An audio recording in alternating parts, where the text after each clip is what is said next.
Thank you, members. I now recognize the clerk to please call the roll. Representative Vega. Present. Representative Bucko. Present. Representative Selena Babata. Present. Representative Sheila Babata. Present. Representative Blanco. Here. Representative Joel Komatsu. Here. Representative Vicente Komatsu. Present. Representative Delapan. Here. Representative Flores. Present. Representative Guerrero. Representative Zama. Present. Representative Godin. Present. Representative Probst. Present. Representative Christina Sablan. Present. Present. Representative Jaco Sablan. Here. Representative San Nicolas. Present. Representative Staffler. Present. Mr. Speaker. Present. Representative Yanchuan. Representative Yumo. Present. Mr. Speaker, all 20 members are present. All 20 members present constitutes a quorum. Proceed. Clerk, item number 3, adoption of journals. Oh, my apologies. I'm sorry. The floor is now open for public comments. You have 3 minutes to comment. If those yield, you can come back again for a second round to add to your comment. Please state your name and the entity you represent. The floor is open for public comment.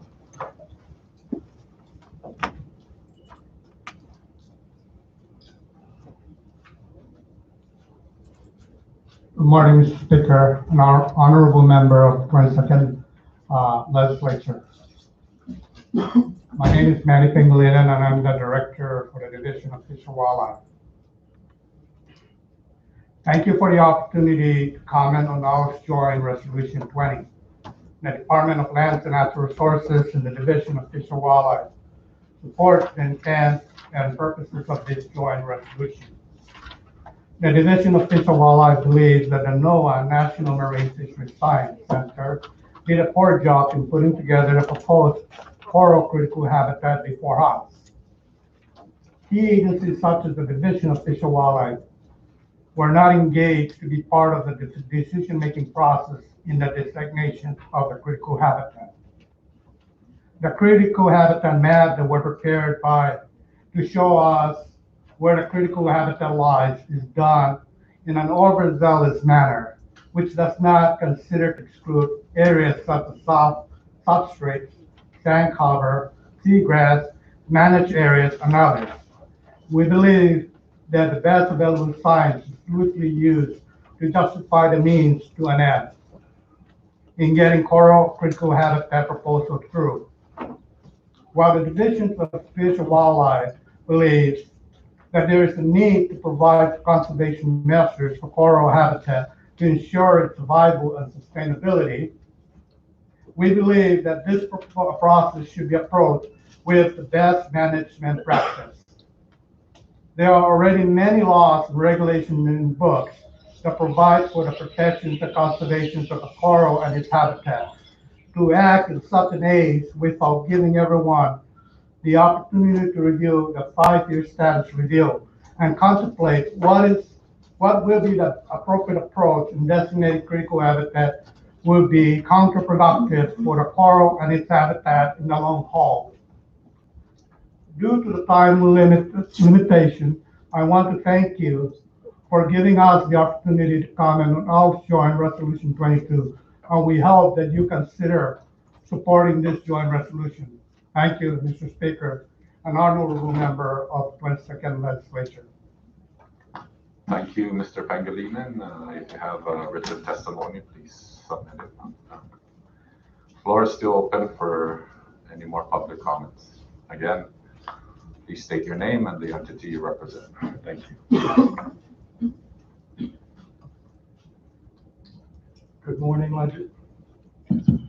Legislature. Thank you for letting me give this public comment. My name is John Gurley, and I own Micronesian Environmental Services. I own the Micronesian Environmental Services that is in no way connected at all in the Marby Landfill project. That is another Micronesian Environmental Services figure. I wanted to offer my support for the Joint House-Senate resolution that y'all will be discussing today. And it has to do with the designation of critical habitat for our 3 species of threatened corals. The corals were initially listed as threatened in 2014, but it wasn't until 2020 that NIMS published a proposed rule to actually designate critical habitat, and due to basically a lawsuit by Center for Biological Diversity out of Arizona. The proposed rule was published in November 2020, and it was decided by NIMS that they did not coordinate with any of the affected island nations, such as the CNMI, American Samoa, and Guam. So what we got was basically a map showing that all of our nearshore waters out to a certain depth, for instance, in Saipan, if it's 40 meters, is going to be determined as critical habitat. In the text, they eliminate or exempt structures, but that's it. So, for example, our sewer outfall in Segakasi is critical habitat now. The structure itself is a critical habitat, but all the waters, the effluent, it is all critical habitat. My personal belief is that not a lot of work went into the proposed rule. It was very general, broad sweeping, and it seems to be a lot of federal overreach and not a lot of science behind the proposed critical habitat. So we have been working in concert with DFW, DLNR. We're also working with American Samoa and Guam, and we're using NOAA data to try to take areas that do not meet the definition of critical habitat and send it back to NOAA and say, please reconsider the areas that you want to designate critical habitat. So basically, I know there was no information accompanying the resolution. I prepared a very brief briefing book that has some of the supporting documentation that you can have. I have 10 copies here for you. We don't have enough time to actually do the work that we need to do using the information that needs to properly identify critical habitat. The governors of Guam, American Samoa, and the CNMI requested a 90-day time extension for the public comment period and was denied. They were given only 30 days. The DLNR secretary also requested a time extension, and NIMS is not being very cooperative. At the same time, this critical habitat is ongoing. They are doing what is called a 5-year status review on the 3 threatened corals in our waters. Now, this status review basically updates all the information of why these corals were identified and listed under the Endangered Species Act as protected. Now, as the plan lays out right now, we're going to be identifying critical habitat before the 5-year status update is done, which is putting the cart before the horse. We need the data, we need the status review completed, and then we look at the critical habitat and try to identify the appropriate areas in our waters to designate as critical habitat. That's all I have, and I can leave these up here. I don't know how you all can do that, but thank you very much. I appreciate it. Thank you, sir. Floor is still open. Any more public comments?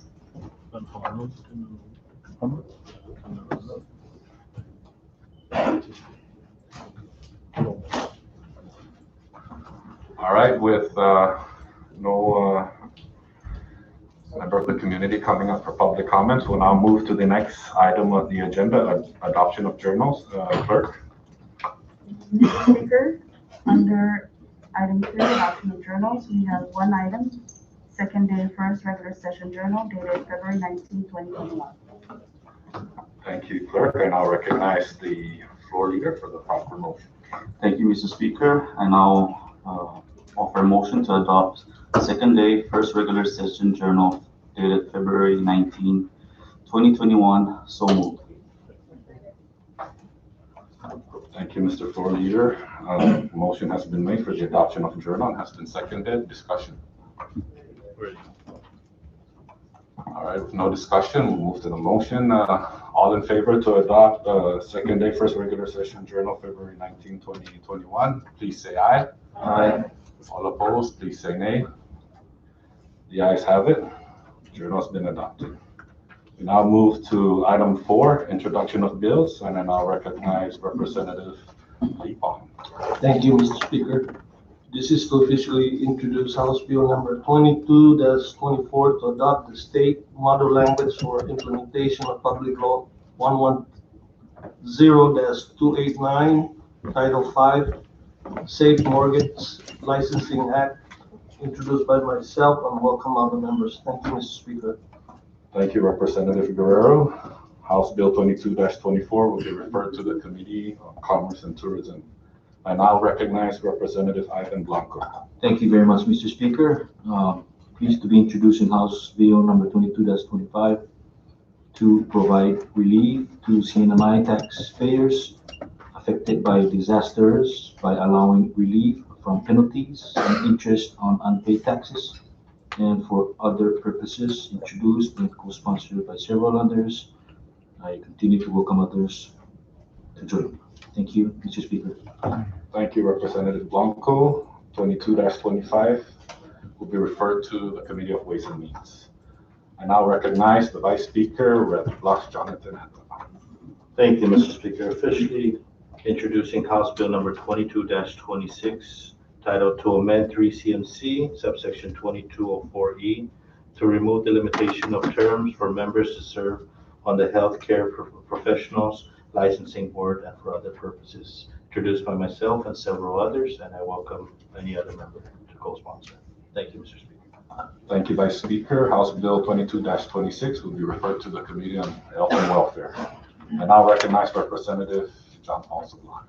Thank you, Mr. Speaker. Officially introducing House Bill number 22-27 to amend 4 CMC subsection 1407B to remove the 15-day grace period and to provide the Division of Customs with the authority to promulgate and establish application fees for low-risk importer applicants and for other purposes. Introduced by myself, and I welcome any others for sponsorship. Thank you, Mr. Speaker. Thank you, Representative Sablan.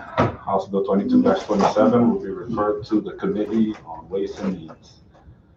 The Chair would like to introduce House Bill 22-28 to rename the structure of the Center for Living Independently in the CNMI to the Lydia D. Iguto Center for Living Independently in the CNMI and for other purposes, introduced by myself and several others, and open for more co-sponsorship. The bill will be referred to the Committee on JGO. I now recognize Representative Cristina Sablan. Thank you, Mr. Speaker. I'm introducing House Bill number 2229 to amend 1 CMC section 121 in order to eradicate the unconstitutional public purpose presumption for legislative expenditures. This is sponsored by myself and several others. And may I continue, Mr. Speaker? Yes, please proceed. And also introducing House Bill number 22-30 to grant the legislature a reasonable allowance, to define a reasonable allowance, to set the amount of the allowance, and to certify it as a public purpose. That is introduced by myself and others as well. Thank you. Thank you, Representative Tina Sablan. Both bills, 22-29 and 22-30, will be referred to the Committee on JGO. I now recognize Representative Lee Pong. Thank you, Mr. Speaker. This is to officially introduce House Bill number 22-31 to authorize the Department of Public Lands to issue licenses and use permits and charge fee for the use of public land located within 150 feet of high water mark, introduced by myself and several others. Welcome others. And they continue. Please proceed.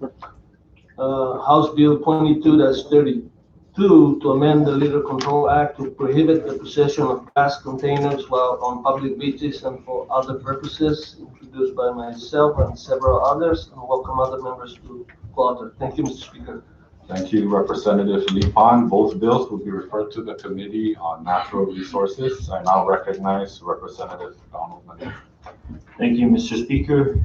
Officially introducing House Bill number 22-33 to require legislative appropriation for all coronavirus state fiscal recovery fund monies allocated for the Commonwealth of the Northern Mariana Islands by the U.S. Congress pursuant to Title VI of the Social Security Act, 42 U.S.C. 801 et seq, as amended by the American Rescue Plan and for other purposes. Introduced by myself and co-sponsored by a few others. And at this time, Mr. Speaker, I move to place this bill on the bill calendar, but not for action on today's session. So, Thank you, Representative Donald. I now recognize the floor leader for the proper motion. Objection, Mr. Speaker, on the motion. Okay, recognize. Can we have the mover explain what is the sense of urgency of placing this legislation to the bill calendar Sure. for the record? Yeah, thank you for that, Rep. Salon and Rep. Lee-Pan. Recognize Representative Donald Manning. thank you, Mr. Speaker. With the way the law is written, the money is expected to come within 60 days. And so we hope to move on this legislation in order for the legislature to act on its appropriation. Thank you. Any more? Recognize Representative Lee-Pan. Mr. Speaker, absence of plans on how this money is going to be used, how do we know that there's no set in motion by the feds in how this money should be used? For one, I'd like to ask counsel, because the language of this bill is to appropriate. This is federal money. It's not the money that we collected. I don't see that we are authorized to appropriate federal money. And I want the council to explain to me, how is that we have the authority to appropriate federal money?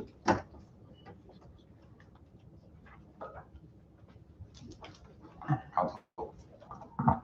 Congressman Lee-Pan, I actually agree with you. And I think Representative Donald Mangonia sees the need to actually establish the authority, and that's what this legislation is putting forth exactly.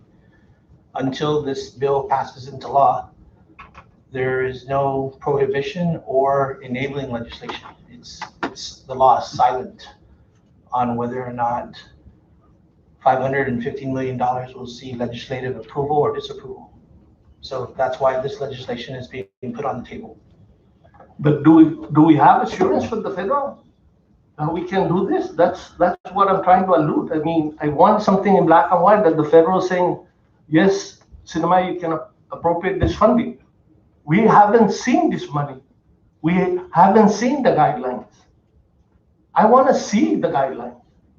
I haven't had the opportunity to chime in with our delegate to Washington. I don't know. And now that we're basically moving forward to put this on calendar, I object, Mr. Speaker. I want to see a spending plan. I want to see everything. Because what if it's language in there and the authority remains with the governor? What's the purpose of this piece of legislation? Privilege, Mr. Speaker. Recognize Representative Tina Sablan. Thank you. I think we are getting ahead of ourselves in debating the legislation. I'd like to note that the motion that was offered by Chairman Donald Mangonia is to place the bill on calendar, not for action today. I will also note that the American Rescue Plan is providing to the Commonwealth, as well as other states and territories, an unprecedented windfall of federal monies that are intended to support the government operations and to replace shortfalls in revenues that we do absolutely have the authority to appropriate. And what this bill proposes is to assert that authority, to require the expenditure plan that would be reviewed by this legislature prior to certification to the U.S. Treasury. The process is spelled out in the American Rescue Plan Act. We are not acting on this today. That's not what's being proposed today. And members will have time to review the specific legislation, the language in the American Rescue Plan, and also review the merits of what this bill is proposing. Checks and balances, transparency, and accountability for a lot of money that the Commonwealth has never seen before, that we are expected to spend responsibly over the next 2 years. Point of clarification, Mr. Speaker. So to finish my privileged motion, Mr. Speaker, or request for your colleagues' attention and understanding is that the privileged motion I'm making today, or statement that I'm making today, is that we are not going to act on this today, but there will be time for members to better understand what is being proposed and why it's important that we act quickly. Because as Chairman Donald explained, time is of the essence. And if the money comes in and there are no checks and balances, then there will be no opportunity for us to act proactively in ensuring that these funds are responsibly managed. Thank you. Privilege, Mr. Speaker. Recognize Vice Speaker. Just colleagues, we're discussing the legislation. There's really no motion that has been made yet. So we need to get to that motion so we can get to a discussion level before we even entertain anything else.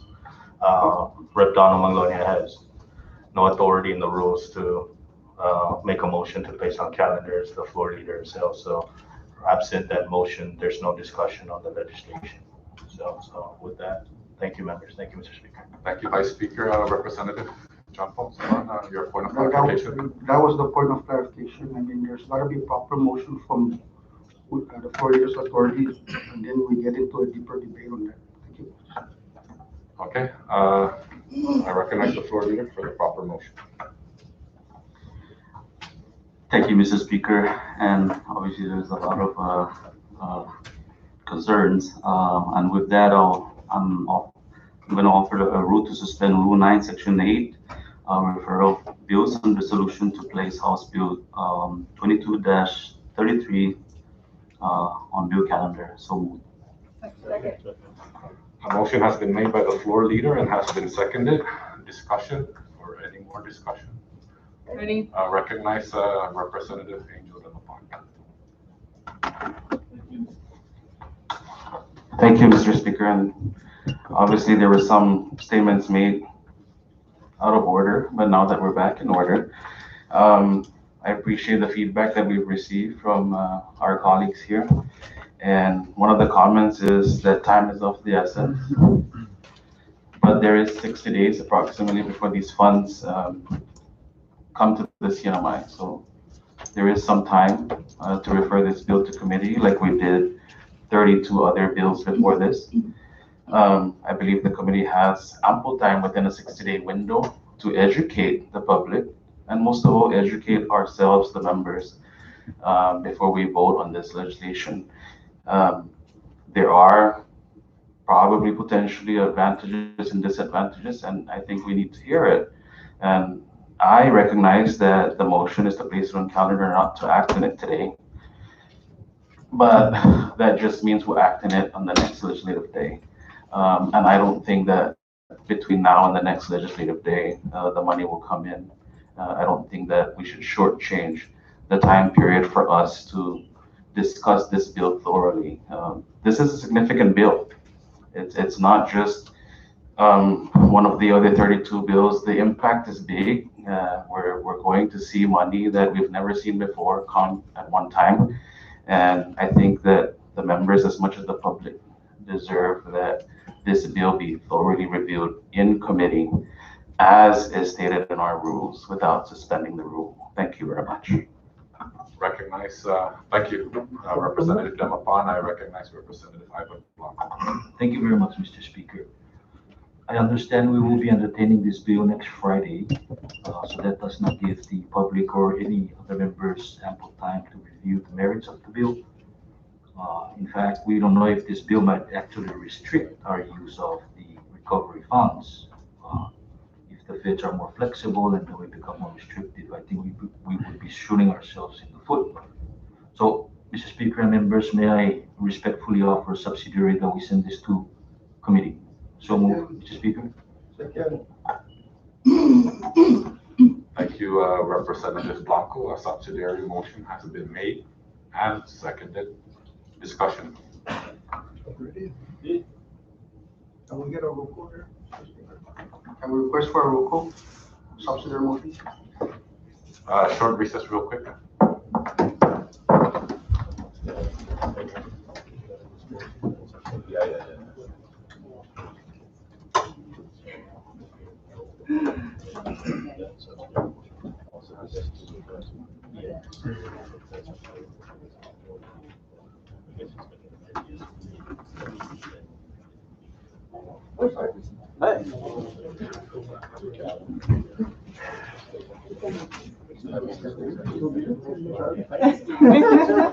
Need you here.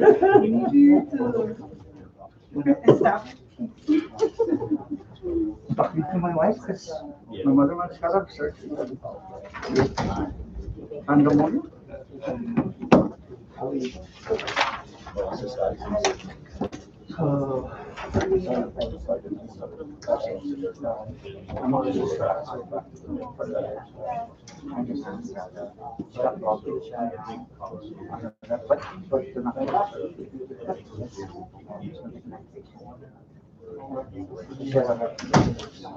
I just heard.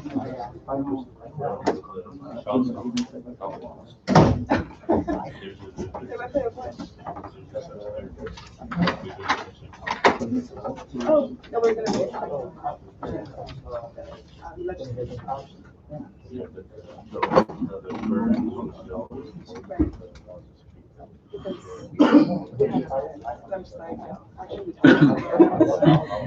Within the next 60 days. What's the link?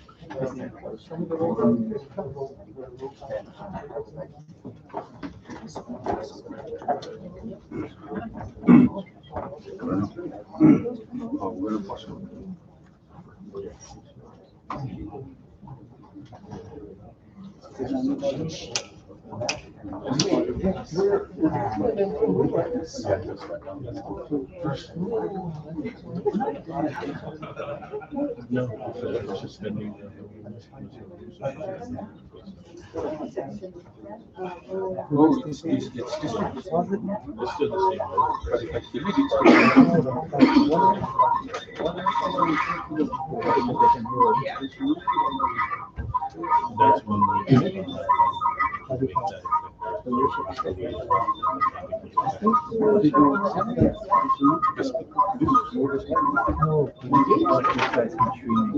So in street, you can.